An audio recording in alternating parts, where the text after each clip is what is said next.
Further back than the 3rd and 24th respectively. Not a great weekend here for Cameron Beaubier either after a brilliant ride. Last lap, Gardner just slightly the quicker man by half a tenth. At the moment though, in a couple of races this year, Jerez, he was in a good position and faded late on with arm pump, and then last weekend in Magellan, to be careful. Confirmation is what Matt just mentioned there for Sam Lowe's. Gardner looks like at the moment he does have the here is turning the wick up. He's asking questions of his teammate Raul Fernandez. They're both pulling away from Vierge and Benzek. Podium because Bo Benschneider, he's one of the taller and heavier riders in this Moto2 field. He perhaps just overwears those couple of 43s early on, and then he's been in the 44s every lap since. That's impressive for a rookie. Feels that way at the moment as they tip into turn 1. Quicker than Fernandez with his front tyre grip problems. He was saving tyres and energy.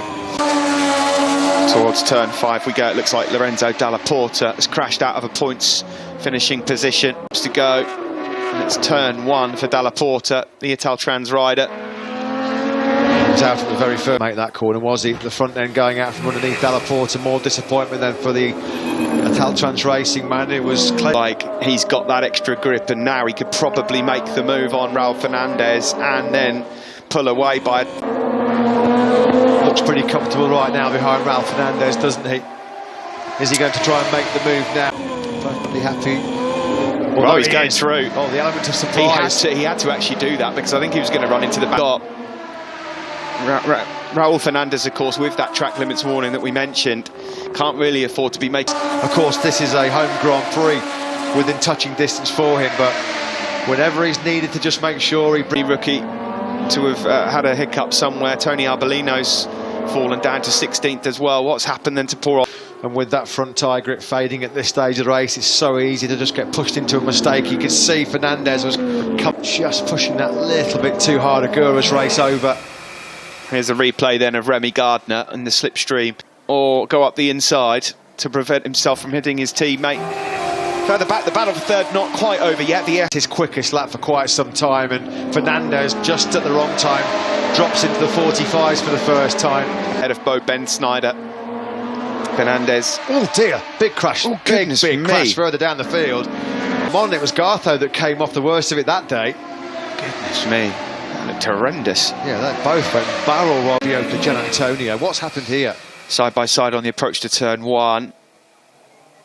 Oh, afterwards, make up your own mind, but that's why Gartho is clearly frustrated and angry with Gianantonio. His second victory and extending his championship lead to Fernandez. He's doing a number on Fernandez here. He's timed it because he was 6/10 clear at the start of this lap, and it's going to be much of a significant down to championship mode. Look at all the debris there on the circuit from the Gianantonio Gartho. Late speed from the American to get a top 10 finish. As it stands, Xavi Vierge then is on course for...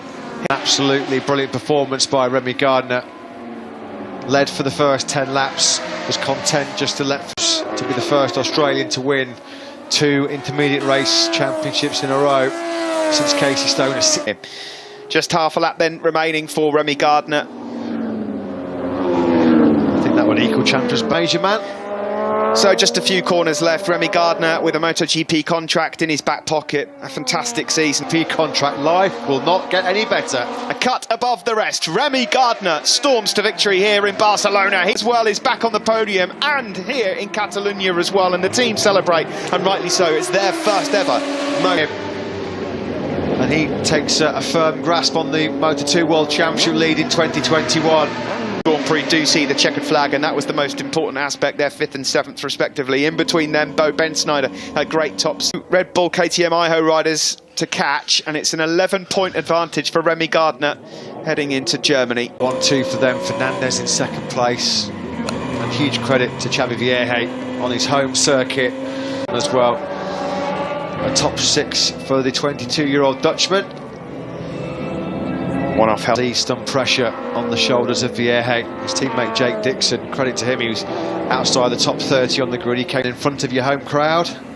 Got a good record here actually in Barcelona.